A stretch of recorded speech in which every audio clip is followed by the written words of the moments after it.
Assalamualaikum warahmatullahi ta'ala wabarakatuh.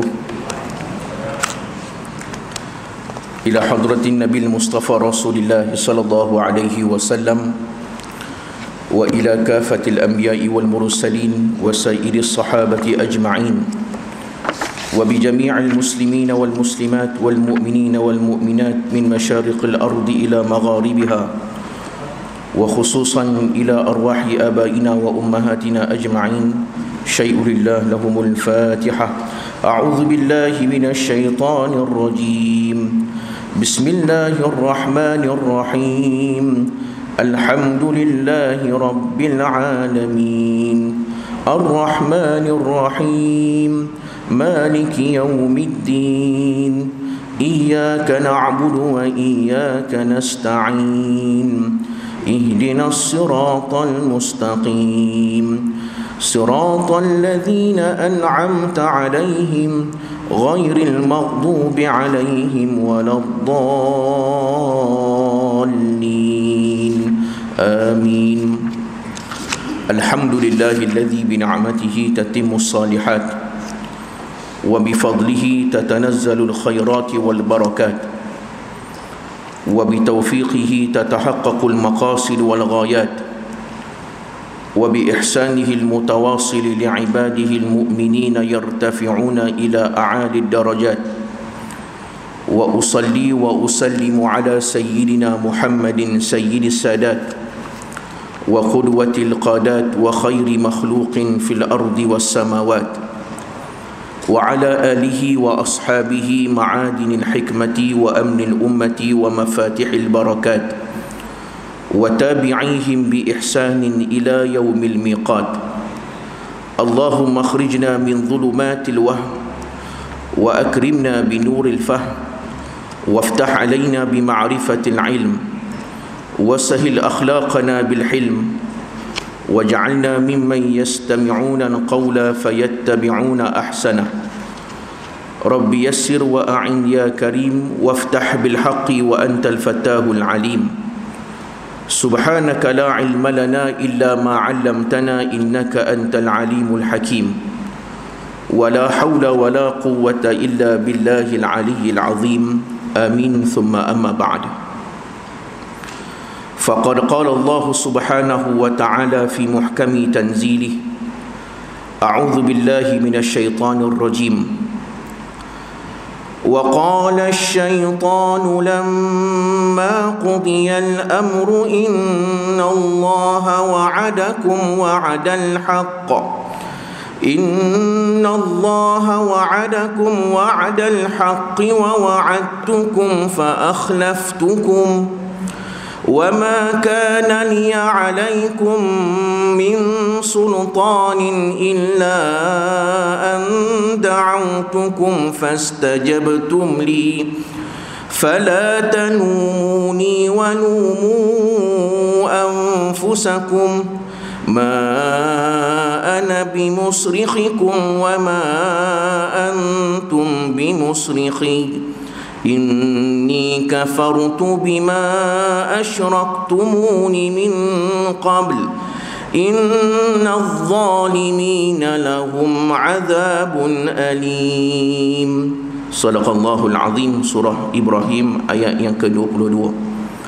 Maksudnya waqala syaitanu, dan tatkala syaitan itu berkata dan berucap di dalam api neraka Allah Subhanahu wa taala di hadapan orang-orang kafir, sesungguhnya Allah telah menjanjikan kepada kamu dengan janji yang benar, dan aku juga memberikan janjiku kepada kamu, tetapi aku memungkirinya.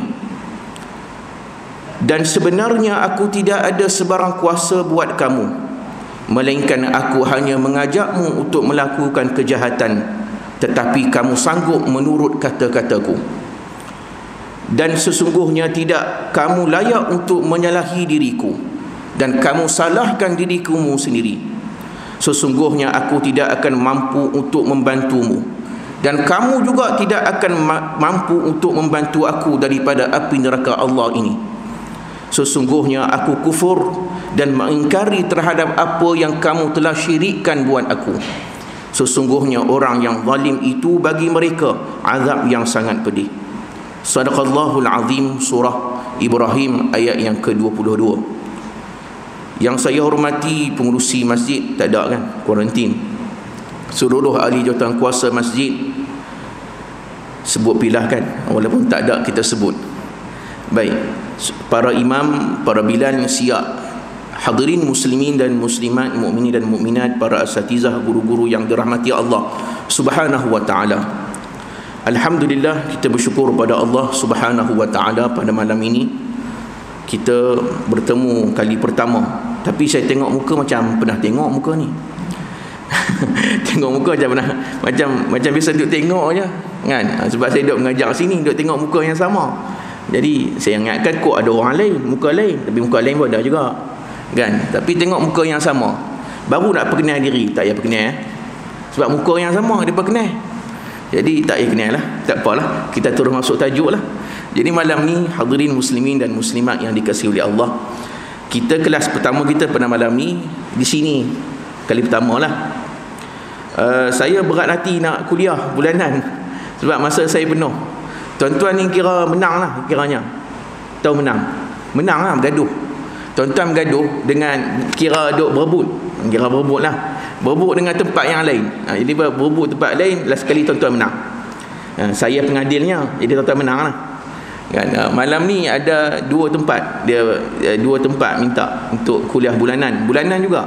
Satu di surau di Pengkalan Pegoh di Ipoh, dan satu lagi di tempat lain lah. Jadi saya duk fikir dalam dua tempat tu jauh. Jadi nak kuliah bulanan tu rasa macam jauh, takut nanti tak larat nak pergi ke, susah pula. Jadi saya bagi yang dekat kat tuan-tuan lah, bagi kat orang kampung, orang terdekat dengan kita. Tapi tak apalah, malam ni kita berkuliah malam ni ikutnya tajuk ataupun kitab yang kita akan gunakan pada tiap-tiap bulan seperti yang dicadangkan. Selalunya ustaz yang cadangkan kitab ni, anak murid yang cadangkan kitab. Jadi ustaz ikut je lah. Ustaz ikut je lah. Tapi saya tak pernah baca kitab tu. Saya jujur cakap, kalau saya tak pernah baca, saya tak baca kan. Saya cakap tak baca, tak pernah baca. Dan kitab tu pun saya tak pernah mengaji dengan guru saya kat Mesir, tak pernah. Tapi tuan-tuan tiba-tiba nak mengaji kitab tu, kira hebat lah, kira A tuan-tuan ni, kira tuan-tuan makam tinggi. Makam tinggi ni sebab boleh mengaji kitab namanya Talbisu Iblis. Kitab Talbisu Iblis ni, maksud talbis adalah iaitu belitan. Talbis maksudnya apa? Belitan ataupun tipu daya. Iblis, tuan-tuan fahamlah, iblis iaitu syaitan, ketua bagi segala jin yang ada. Tuan-tuan, kitab Talbisu Iblis ni dikarang oleh Al-Imam Ibnul Jauzi rahimahullahu ta'ala. Ulama ni yang nama lebih kurang serupa, dekat-dekat, tapi tak sama. Dua orang ni orang yang berbeza. Seorang nama Al-Imam Ibn Qayyim Al-Jauziyah, yang tu adalah anak murid kepada Al-Imam Ibn Taymiyah. Yang tu lain, yang tu Ibn Qayyim Al-Jauziyah adalah individu lain. Tetapi yang mengarang kitab ni namanya Al-Imam Ibn Jauzi. Saya kitab Arab ada, tapi saya tak rajin baca sangat kitab tu. Tak apalah, walaupun saya tak pernah baca, tapi tengoklah nanti. Saya tak ada kitab tu. Kita nak mengaji kitab, ustaz tak ada kitab, tuan-tuan pun tak ada kitab, nak ngaji apa pun tak tahu kan. Cadangan yang cadang tu pun tak tahulah mana siapa yang cadang, tak tahu. Ada kitab tak yang cadang? Tak ada juga. Ke ada bawa kitab? Tak ada. Lagi tak ada. Meja je, itu kitab lain lah. Kitab lain. Tak ada no kitab. Saya nak tengok kitab terjemahan dia. Bahasa Arab saya ada, cuma kitab kitab terjemahan tu tak ada, translate tu tak ada dalam bahasa Melayu. Ke tuan-tuan nak mengaji bahasa Arab? Tuan-tuan nak mengaji bahasa Arab? No problem. No problem, tak ada masalah. Saya terima je. Memang duk mengajar bahasa Arab pun kan. Kerja saya ni tuan-tuan, kerja saya untuk yang mungkin tak kenal, tak apalah, perkenal dirilah, takut tuan-tuan yang tak kenal ni kan. Yang kenal tu tak apa. Nama saya Muhammad Adlin Nasri bin Muhammad Yusuf. Muhammad Adlin Nasri, tu nama saya, tiga-tiga tu bin Muhammad Yusuf. Asal Batu Lapan, Cakap Jering. Dulu belajar di Universiti Al-Azhar Mesir pada tahun 2009 sampai 2014. Kemudian balik ke Malaysia berdakwah macam biasalah. Dan ringkas je, nak ringkaskan saja. Sekarang tinggal di Batu Lapan, Cakap Jering, dan sekarang bertugas ataupun kita panggil bertugas secara freelance lah, bukan secara tetap, allowance sajalah, bukan tetap, bukan bergaji, tetapi dilantik sebagai ahli jawatan kuasa kajian dan pendidikan fatwa di Jabatan Mufti Negeri Perak. Jadi kalau baca kitab Arab ni tugas saya lah. Maksudnya kalau jawatan mufti, kalau bawa main dalil, hujah, nas, kitab, hak tu main pada saya lah. Tak ada orang lain lah jawatan kuasa pendidikan fatwa, saya ataupun 3 orang lagi yang lain. Jadi tuan-tuan, kita nak baca kitab tu mungkin tak, tapi malam ni tajuk kita saya ambil tadi baca daripada surah Ibrahim ayat 22. Surah ni dipanggil, ayat ni dipanggil khutbah syaitan. Dipanggil apa? Khutbah syaitan. Dalam tafsir Al-Imam Ibn Kathir menyebut bahawa Allah menciptakan satu mimbar dalam api neraka. Mimbar ni Allah sediakan untuk syaitan ni panjat naik di atas mimbar ni, berkhutbah kepada penduduk dalam api neraka. Maksudnya Allah cipta khas untuk si syaitan ni. Semua yang disesatkan oleh syaitan akan panjat di atas mimbar ini dan akan berkhutbah pada orang ahli neraka. Apa gunanya syaitan berkhutbah ni?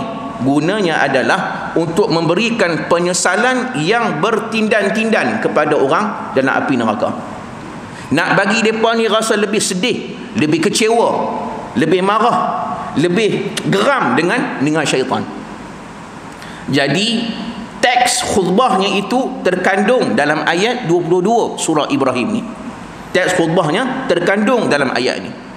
Apa dia ayat dia? Allah Ta'ala kata, wa qala syaitanu, dan berkata oleh syaitan itu, lamma qudiyal amr, ketika mana Allah telah menyelesaikan semua hisab dan juga perkiraan amalan semua manusia.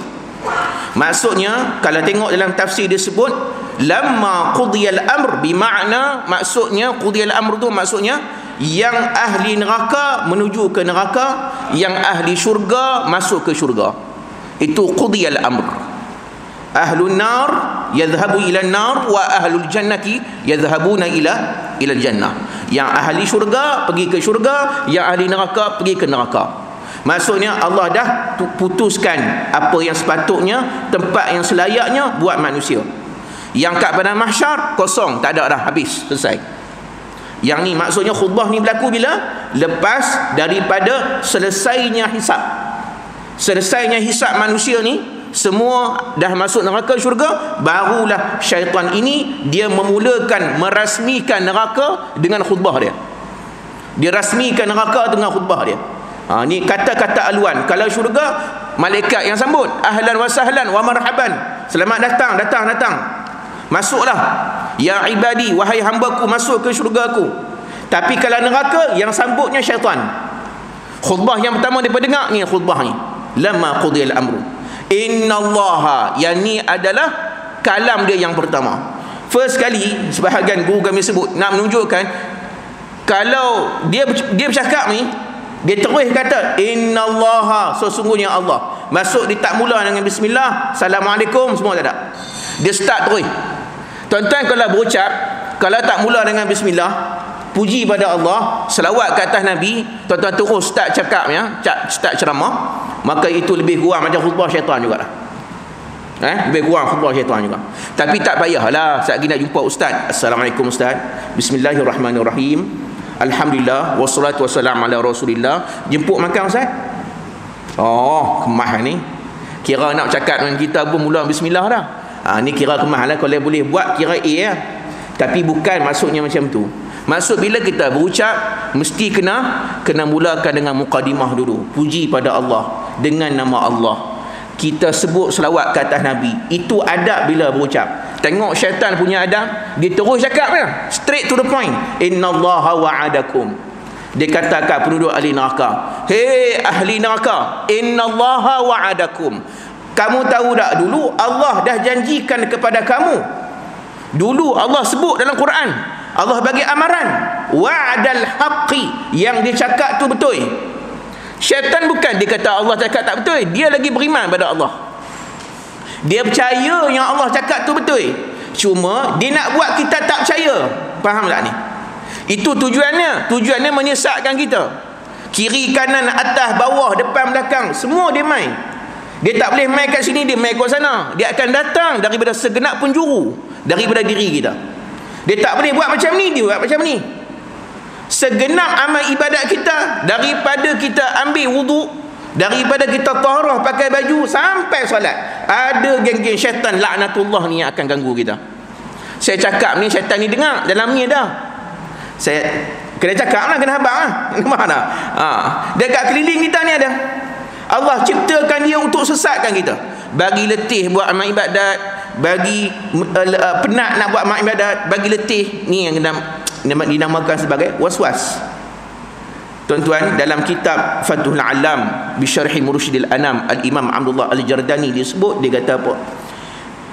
Setiap daripada amal ibadat ni, dia ada syaitan khusus yang menyesatkan kita, yang dia cuba nak ganggu kita. Dia ada syaitan yang khusus. Daripada kita ambil wuduk, sebagai contoh, kita mandi, kita tutup aurat, kita pada rumah, syaitan apa yang ganggu kita? Disebut dalam kitab tu namanya syaitan walhan. Nama dia syaitan apa? Walhan. Dia syaitan ni, nama dia syaitan daripada perkataan syaitana. Syaitana bermakna ba'uda, yakni jauh daripada rahmat Allah. Nah, nama dia pun dah nama teruk dah. Nama dia pun dah buruk dah. Iblis. Iblis maksud dia apa? Iblis bermaksud menyesal, bermaksud putus asa, bermaksud kecewa. Tu iblis. Fa idzahum mublisun. Fa idzahum mublisun. Orang yang masuk dalam api neraka tak payah masuk neraka, mati-mati cabut nyawa cukup, nampak-nampak je neraka. Fa idzahum mublisun. Waktu tu depa tengok api neraka, depa rasa menyesal sungguh. Menyesal mati. Menyesal. Kalau boleh nak hidup balik, nak minta pada Allah nak hidup balik. Itu sebab tuan-tuan, jangan kita ingat menyesal dalam kubur nanti. Satu masa semua orang akan menyesal. Nabi kata ma min 'abdin yamutu illa wa huwa nadim. Mana-mana manusia yang mati melainkan dia akan menyesal, pasti menyesal. Saya menyesal, tuan-tuan menyesal, baik ke jahat semua menyesal. Wa in kana muhsinan fanadima alla yakuna zdad. Kalau dia orang baik, dia menyesal dia tak tambah dulu amalan kat dunia. Masa orang suar buku, suar tabung, bubuh duit, dia bubuh RM5, dia menyesal tak bubuh RM50. RM5 tu dia tengok banyak, dia kata tak padan patut hari tu, adalah pokok aku banyak lagi, patut bubuh lebih. Dia bubuh 5, menyesal tak? Menyesal. Menyesal aku tak solat sunat, lepas bagi salam terus cabut lari, menyesal. Menyesal aku tak berzikir, menyesal semua. Tapi menyesal dia tak apa juga, dia ni Allah akan masukkan dia dalam api, dalam syurga. Tak apa. Ini muhsinan. Kalau musian, wa in kana musian fanadima alla yakuna naza'. Kalau dia orang jahat, kalau orang maksiat, yang ni tak payah kita jawab, faham sendirilah. Lagi-lagi menyesal lah. Dia menyesal yang dia tak tinggalkan perangai yang lama. Mublis, iblis. Dia nama syaitan, iblis, nama dia sesuai dengan dia. Faham tak ni? Itu sebab jangan boh nama anak syaitan ke iblis ke, jangan. Dalam kumpulan iblis, jin, syaitan ni, bawah tu ada nama-nama lagi. Ni saya sebut satu-satu. Contoh saya sebut tadi, daripada ambil wuduk taharah tadi, nama syaitan apa? Walhan. Apa maksud walhan? Waw lam ha alif nun, walhan. Waw lam ha alif nun, walhan. Walhan daripada perkataan al-walah.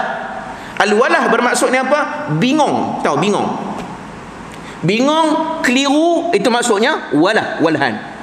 Kenapa dia ni dipanggil syaitan ni yang ganggu kita waktu wuduk dipanggil walhan? Kerana dia ni tugas dia membingungkan orang yang ambil wuduk. Siapa yang ambil wuduk tu memang dia keliru, dia bingung, dia kata aku ni basuh berapa kali dah. Yang duk ambil wuduk tu, saya kadang-kadang duk tengok pergi ambil wuduk tu, geng-geng yang waswas ni bila dia ambil wuduk, kita tak boleh dekat dengan dia. Kalau dekat sekali kita basah dengan dia. Sekali kita lenjun. Ingatkan dia seorang je lenjun, aku pun dia lenjun sekali. Nampak tak? Maksudnya ambil wuduk, dia cedok gergang. Kaki tu kecil halusnya. Yang hampir cedok banyak-banyak tu pasal apa? Basuh muka 10 kali. Jangan duk kata. Di Mesir dulu ada seorang kawan, dia masuk bilik ayak pukul 8, dia keluar pukul 10, 2 jam mandi. Lama sungguh mandi. Tuan-tuan, duduk kat Mesir, setan Mesir besar lagi. Dah kata kat setan piramid tu, lagi besar. Jangan main-main. Setan kat Malaysia tak apalah. Setan kat Malaysia duduk daripada ayat mungkin setengah jamnya, sejam tak. Hak dia ni 2 jam. Setan mesti besar lagi. Dan dia masuk 2 jam. Keluar-keluar tu kecuk tangan. Kecuk tangan ni. Mandi lama tu pasal apa? Dia kata.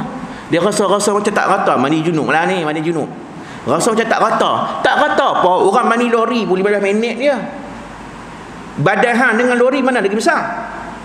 Nampak tak? Nak kata tu kata setan tu. Dia duk rasa tang tu tak basuh, tang ni tak basuh, tang tu tak basuh, tang ni tak kena, tang tu tak kena, tang tu. Hak tu setan lah tu.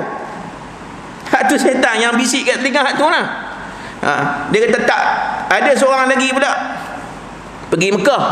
Mekah pun sama juga, bawa perangai yang sama. Setan ni serupa tu juga kan Mekah pada setan juga. Apa bezanya? Setan tu juga masuk bilik air. Kita nak mandi sunat ihram.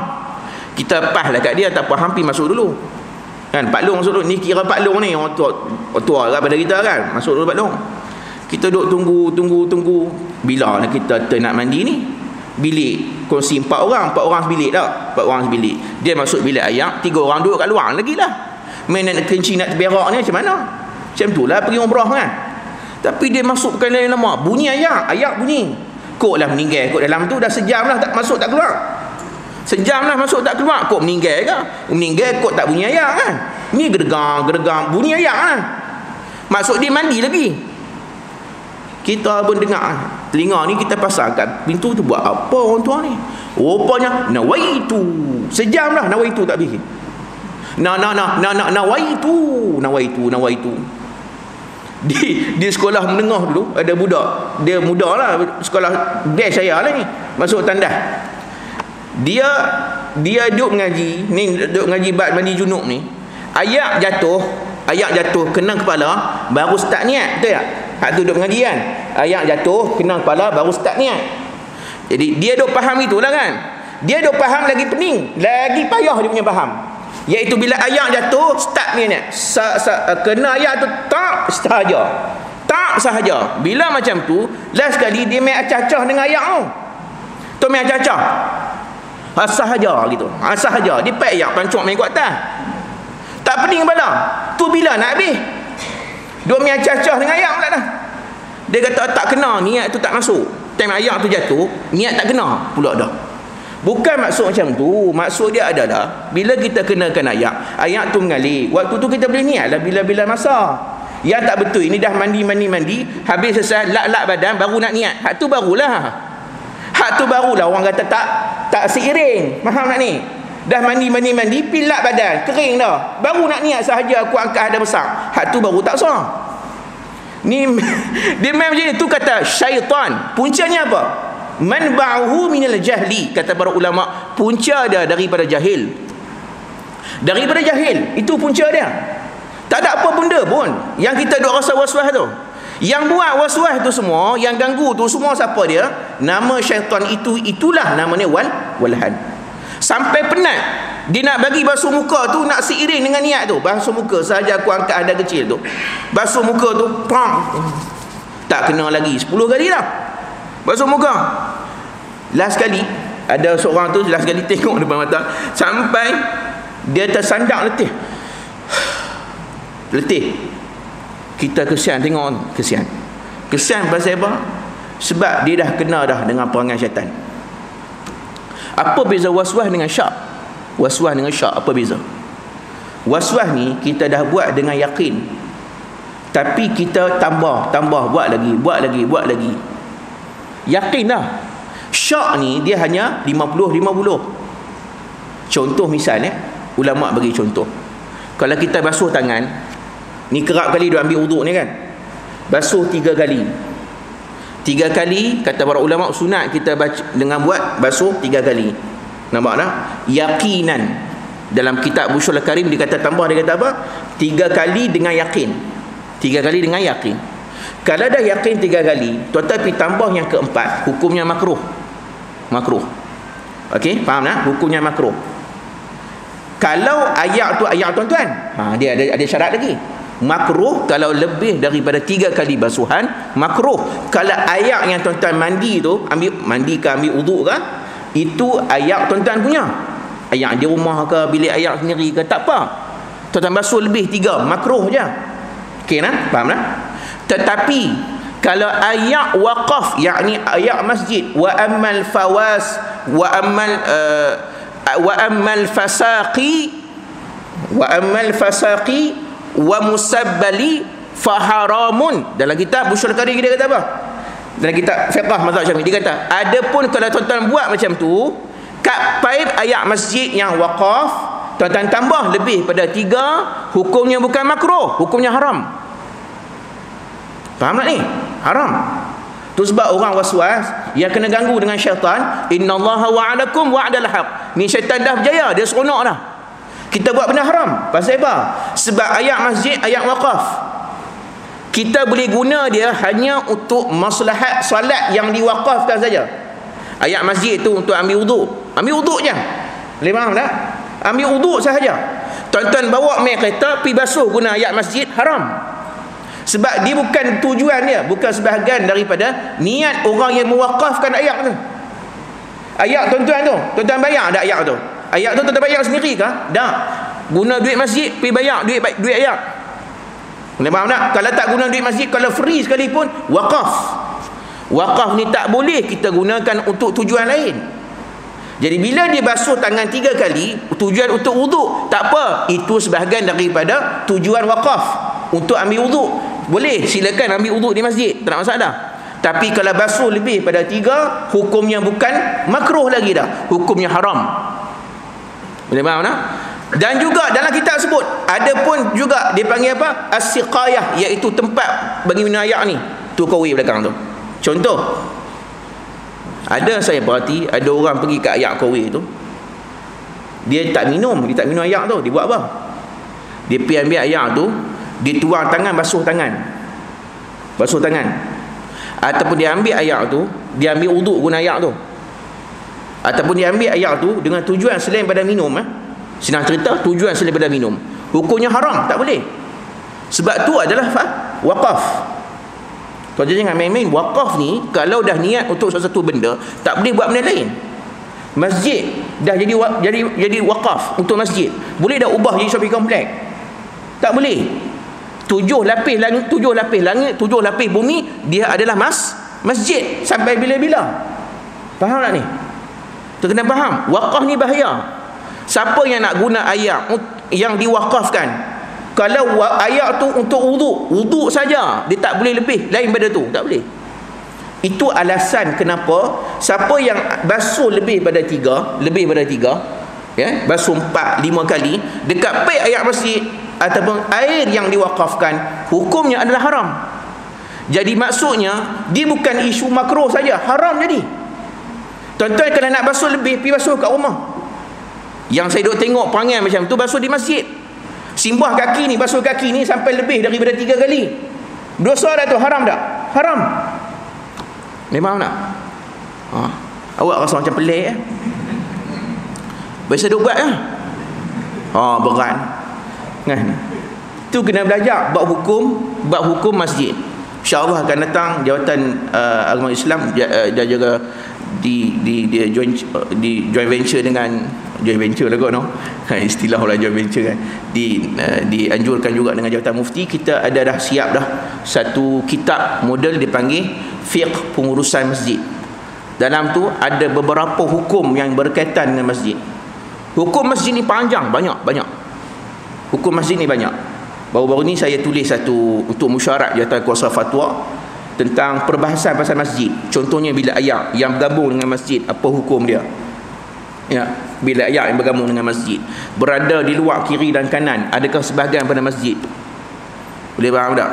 Ini perbahasan dia. Dia semua ni ada sangkut paut dengan hukum lain pula. Contohnya tuan-tuan solat Jumaat, tuan-tuan tutup semua dinding, pintu apa semua yang solat kat luar kiri dan kanan beranda ni dengan yang dalam ni, kira berhubung tak? Kira bersambung tak rabitah imam dengan makmum? Yang ni semua ni ada dibincangkan nanti insya-Allah. Yang tu orang lain ramai, saya tak pandai, tak erti.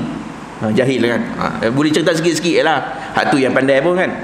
Tapi nak sebut apa dia? Saya nak sebut yang pasal was-was tu. Was-was sampai membuatkan tuan-tuan buat benda haram. Jangan ingat lebih daripada basuh pada 3 tu hanya sekadar makruh. Tapi kalau tuan-tuan silap langkah jadi haram. Syaitan ni cerdik. Bila basuh kat rumah, ambil wuduk kat rumah, tak was-was. Dia main masjid baru was-was. Itu syaitan cerdik dia. Siapa punya tugas tu? Itu namanya walhan nama dia. Dah habis selesai tugas walhan ni, ni baru pindah main kedua dah. Sebab takut tak habis, ada lagi 10 minit lagi nak habis ni. Betul insya-Allah. Kan? Bukan boleh ngaji lama-lama bid'ah. Kan? Baik. Baik, kan ngaji lama-lama kan? Sampai tuan-tuan dah habis ambil wuduk. Ambil wuduk tu tak payah kira lah kan. Memang dah macam basah lenjun lah badan. Orang ambil wuduk dia mandi terus. Masuk masjid. Ni start tang masuk masjid, tang pintu masjid tu ada setan lain pula pas baton. Walhan kata selamat tinggal, aku dah selesai dah tugas aku. Dia duduk kat piayang tadi. Hang nak tahu tak kawan? Hey bro, bro kawan jin ni lah. Hey bro, hang tahu tak? Sejam duduk dekat tandas tu. Sejam duduk situ. Aku dah buat dah. Dia ni memang ada bakat, kita boleh ganggu dia. Yang ni aku pas kat hang pula. Jadi yang dalam masjid ni, syaitan dalam masjid, dia dalam masjid ni ada. Law ni pun ada. Law ni ada kiri kanan tuan-tuan ni. Nampak tak? Tak nampak? Piramdi kata kalau tak nampak alamat. Tak nampak kan? Tak nampak tak apa. Tapi tuan-tuan buat nampak je lah. Kerja dia. Nama dia namanya ada 2 sebutan. Tapi dua-dua betul. Ada yang ulama sebut namanya khunzub. Ada yang dipanggil dengan khanzab. Ejaan dia adalah kha, nun, zain, ba. Tajuk kita ni talbis iblis tapi tak pakai kitab macam ni kan. Sebab mukadimah kitab tak ada. Dia saya guna saya punya point lah. Okey, baik. Khanzab atau khunzub. Boleh mana-mana pun tak apa. Khanzab boleh, khunzub pun boleh. Nama dia kha, nun, zain, ba. Kha, nun, zain, ba. Khanzab atau khunzub, mana-mana. Baik. Khanzab ni atau khunzub ni tugas dia adalah ganggu orang solat. Siapa yang solat, tak kira solat apa, fardu, sunat, tugas dia. Dia ganggu kita solat daripada rumah, kita solat kat rumah ke atau kat masjid. Dia lah punya tugas. Dia tak ada tuan-tuan nak pagar pada dinding ke, nak pagar ke ruqyah apa, dia tak boleh masuk ke. Dia perangai dia macam tu, diganggu tuan-tuan. Syaitan khanzab ni diganggu daripada start kita niat sampai kita bagi salam. Niat sampai bagi salam. Dia akan ganggu sampai kita boleh berhenti solat, sampai kita boleh stop solat. Dia boleh buat, antara dia boleh buat apa dia, daripada start niat tu. Di Mesir ada seorang budak baru sampai. Dia cerita, betul kan? Dia baru sampai. Dia was-was. Sebelum nak masuk solat tu, dia lafaz niat. Yang ni pun ada juga di masyarakat kita ni. Lafaz niat ni sunat ke wajib? Hak ni dulu baru cerita-cerita ni kan. Lafaz sunat pula dah. Lafaz niat sunat ke wajib? Sunat. Yang wajib tu apa? Niat. Ada beza lafaz niat dengan niat. Lafaz tu maksud yang kita lafaz, yang kita cakap, yang kita sebut, itu lafaz. Lafaz tu bukan mewakili niat. Yang sebenar yang wajib tu adalah niat. Rukun pertama solat ni niat, bukan lafaz niat. Lafaz niat hanya nak membantu kepada niat. Hanya dia nak tolong niat tu saja. Isti'anah, nak bantu niat tu untuk mudah. Tak adalah masuk dalam masjid terus angkat takbir tak tahu niat apa nak apa kan. Tak. Angkat terus angkat tak boleh. Niat dulu, lafaz niat dulu. Lafaz niat membantu untuk niat. Dia bukan niat. Walaupun lafaz niat kita tak betul, tapi niat kita betul, solat sah. Contoh, kita nak solat isyak nanti, kita lafaz niat solat maghrib, lafaz niat solat maghrib, tapi bila angkat takbir Allahu Akbar sahaja aku solat fardu isyak.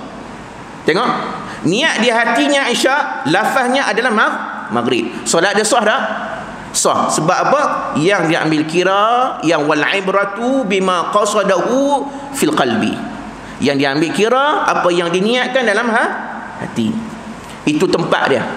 Niat ni dia ada 7 perbahasan. 7 perbahasan ni lain kali lah cerita pasal niat. kan, haqiqatun hukmun mahallun wa zaman kaifiyatun syartun wa maqsudun hasan. Dulu di Mesir dulu dia kena hafal tu 8 perbahasan tentang niat, 8 bukan 7, 8. Salah satunya adalah iaitu haqiqatun hukmun mahallun, kat mana tempat niat. Mahallun niyah kat mana tempat dia? Hati tu tempat niat. Yang tuan-tuan nak tekan-tekan lafaz tu pasal apa? Ni cerita budak ni. Dia solat di Mesir ni, ada orang Arab kiri kanan ni. Dia pun style macam Malaysia lah. Orang Arab ni dia senang. Allah. Masuk-masuk Allah. Tak ada lafaz niat, tak ada apa. Terang kat takbir.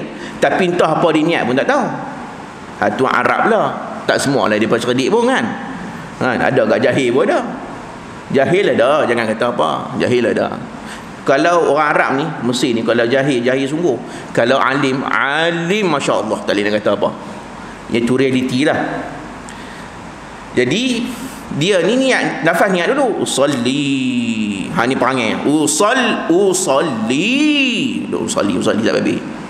Dia ulang 3-4 kali tu lah. Usalli fardul maghrib. Usalli. Arab tu dia tension. Dia memang dah serabut. Dia tak guna budak ni. Dia Arab, orang Arab, faham tak? Lafaz niat tu bahasa Arab. Dia Arab, fahamlah bahasa dia. Cuba kita translate bahasa Melayu.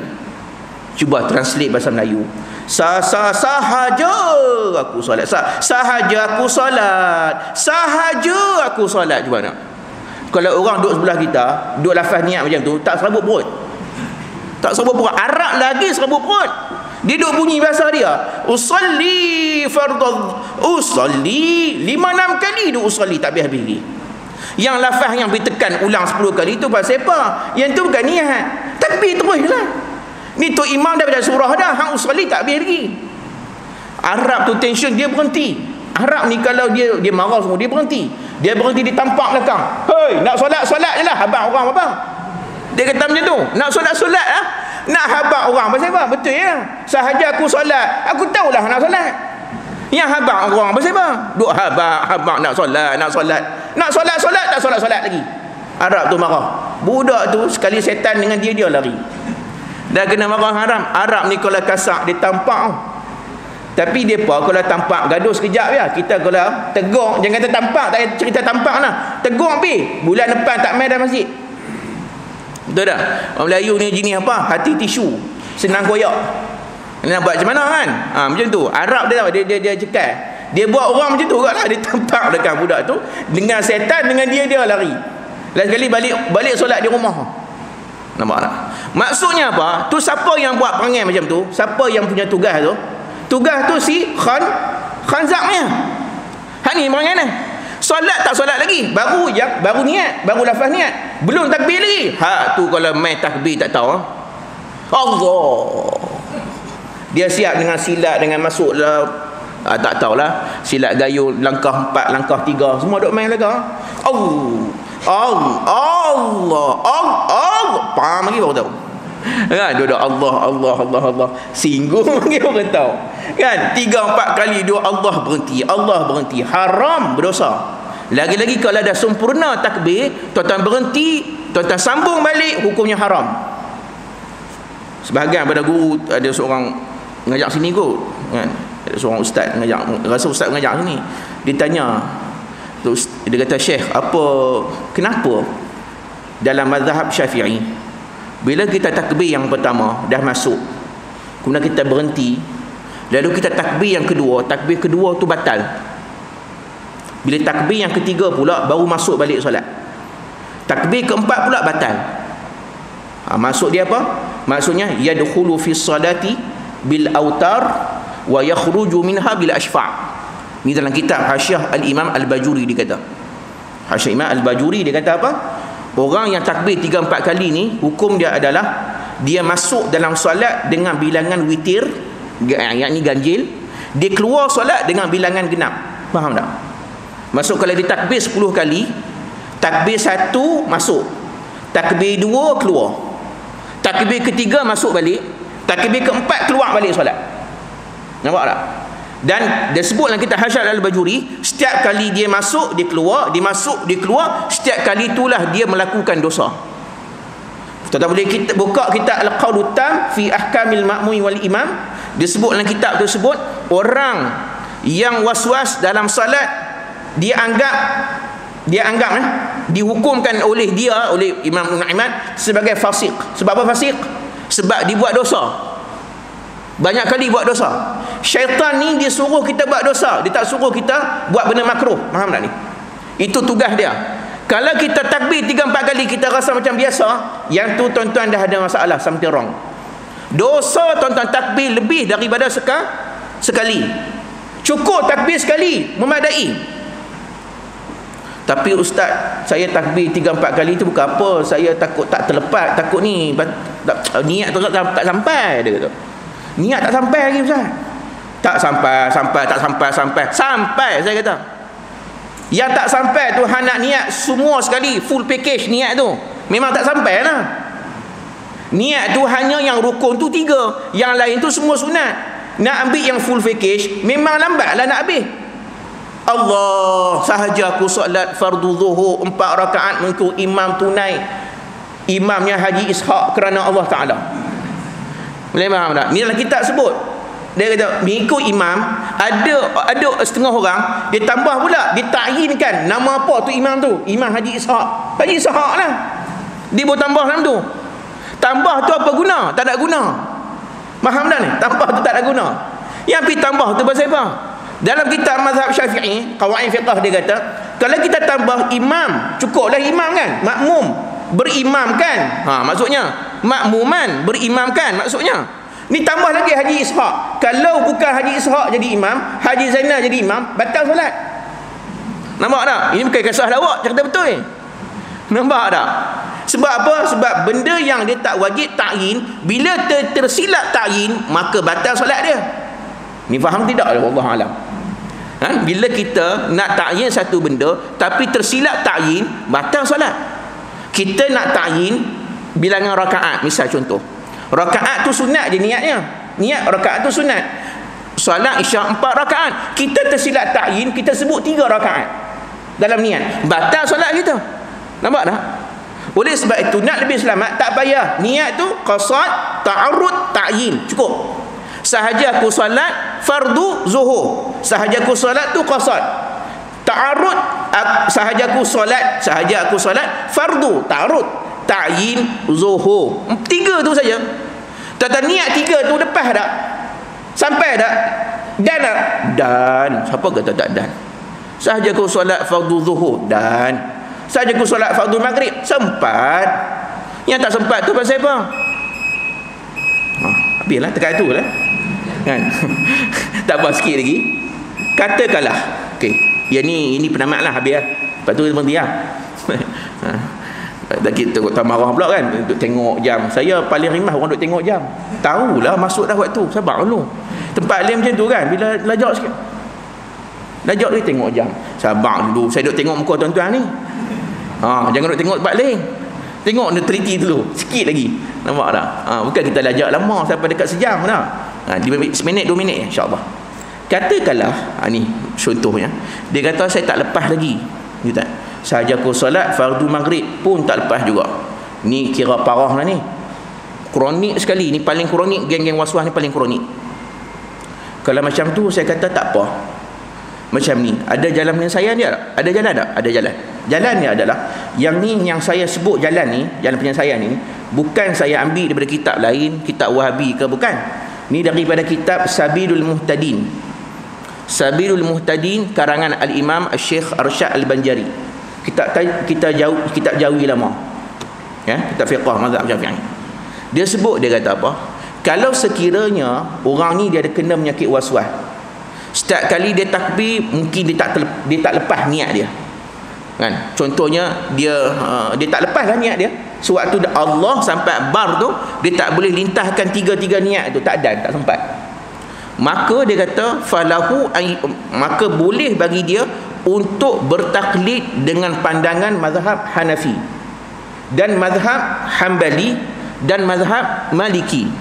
Tiga mazhab ni berpandangan kalaulah kita niat dalam tempoh masa sebelum, maksudnya tempoh masa sebelum sikit je daripada takbir, hukum niat kita sah. Maksudnya dalam mazhab yang tiga, dalam mazhab Hanbali, Maliki, Hanafi, mereka tidak syaratkan niat sewaktu Allah sampai bar. Syafi'i saja. Maksud kalaulah kita nak buat pertandingan 3 lawan 1, 3-1, siapa menang? Yang menang 3. Betul tak? Jadi kita ni duk fikir Syafi'i je. Tak salah kita ikut mazhab lain. Lagi-lagi kalau ini pandangan jumhur. Jumhur selain daripada Syafi'i. Maksud sebelum tu, maksud dia adalah waktu kita berdiri dalam saf dah. Syarat pertama, waktu kita nak solat tu dah berdiri dalam saf. Waktu tu sebelum, waktu tu imam dah takbir. Kita pun baru start nak takbir. Waktu imam nak takbir tu, waktu dalam saf tu kita boleh ni niat dulu. Sahajaku solat fardu maghrib. Kemudian Allahu Akbar. Niat lagi semula. Niat lagi sekali. Niat lagi sekali. Yang tadi niat dalam hati juga. Tapi sebelum takbir. Yang takbir ni niat lagi sekali sebab khuruj minal khilaf. Nak keluar pada khilaf. Mazhab Syafi'i suruh niat nak takbir. Niat juga. Tapi kalau tak sempat habis, jangan takbir lain. Sah dah takbir kita. Takbir kita ni sah mengikut 3 mazhab. Sebab sebelum takbir tu kita dah niat dah sekejap. Betul tak? Sahajaku solat fardu maghrib 3 rakaat kerana Allah. Tapi jangan sesekali kita berhenti daripada takbir yang pertama. Tuan-tuan kena belajar start pada hari ni cukup dengan sekali takbir saja. Jangan lebih daripada 1. 2 dan ke atas. Hatta tuan-tuan bagi alasan saya tak sampai niat, niat sebelum takbir. Sah. Dalam mazhab Abu Hanifah dia sebut dia kata apa? Mazhab Hanifah lagi advance. Dia kata jangan kata dalam saf. Pandangan mazhab Abu Hanifah, mazhab Hanafi, kita keluar pada rumah, contohnya rumah Haji mana tak kenal mana orang tu. Haji Bendahari kita. Bendahari ingat Bendahari ya. Tak apalah tu Haji Bendahari kita contohnya.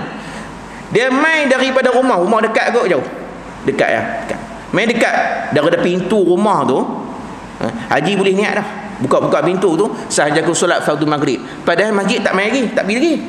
Dah niat kat pintu dah. Kalau rumah kita dekat dengan masjid, kita niat daripada pintu, dikira niat tersebut. Cukup Allahu Akbar. Tak apa. Nampak tak? Tak payah tak? Tu masalah. Syaitan ni cerdik. Faham tak? Orang kata ustaz, yang tu pandangan mazhab lain. Daripada kita ikut pandangan syaitan, baik ikut pandangan mazhab lain. Betul tak betul? Tuan-tuan nak ikut syaitan ke nak ikut mazhab? Pandangan 3 mazhab lain, mazhab yang muktabar. Faham tak? Syaitan ni cerdik, suruh ikut cakap dia. Daripada kita ikut hasutan syaitan, baik kita ikut mazhab lain. Dalam mazhab Maliki pula, dia kata kalau kita tak lepas niat waktu takbir tu, kita niat setelah takbir, boleh sah. Maksudnya kita lepas Allahu Akbar, sahajaku solat fardu maghrib. Mazhab Maliki sah ibadat ni. Solat dia sah. Sebab apa? Sebab dikira niat juga. Dengar? Maksud mazhab lain kata, setengah kata awal sikit sah. Mazhab Hanafi kata awal daripada tu sikit pun tak apa. Jangan kata kat masjid, di rumah pun boleh niat dah. Masya-Allah. Saya bukan suruh tuan-tuan bermudah-mudah dalam ibadat ni, bukan. Tapi daripada tuan-tuan bersusah-susah dalam ibadat mengikut hasutan daripada khanzab yang tak guna ni, tu dah tak guna. Kita tak boleh maki dia. Kalau maki dia lagi besar. Nampak tak? Tuan-tuan ikut syaitan yang dilaknat ni, laknatullah, sebut laknat tak apa. Syaitan khanzab laknatullah ni, daripada itu lebih baik tuan-tuan ikut pandangan mazhab ni. Ini yang disebut jalan keluar yang disebut oleh Syekh Arsyad Al-Banjari dalam kitab dia Sabilul Muhtadin, untuk selamat daripada gangguan dan hasutan syaitan, walhan dan khanzab. Ada lagi tak nama syaitan? Ada, tapi tak sempat. Lain kali kita sambung. Aku qauli hadza wa astaghfirullahal azim li wa lakum. Wassalamu alaikum warahmatullahi wabarakatuh. Bismillahirrahmanirrahim. Alhamdulillahi rabbil alamin wa afdalus salawati wa atammu taslim ala sayyidina Muhammad wa ala alihi wa sahbihi ajma'in. Allahumma ja'al jam'ana hadha jam'an marhuma wa tafarruqana min ba'dihi tafarruqan ma'suma wa la taj'al fina wa la ma'ana wa la man yatba'una shaqiyan wa la matruda wa la mahruma. Allahumma 'alimal ghaibi wasyhadah fatiras samawati wal ard rabb kulli syai'in wa malika nashhadu an la ilaha illa anta na'udzubika min syarri anfusina wa min syarri syaitani wa syirki wa an naqtarifa ala anfusina su'an aw najurrahu ila muslim. Rabbana atina fid dunya hasanah wa fil akhirati hasanah wa qina adzaban nar. Wa sallallahu wa sallam alaihi walhamdulillahi rabbil alamin.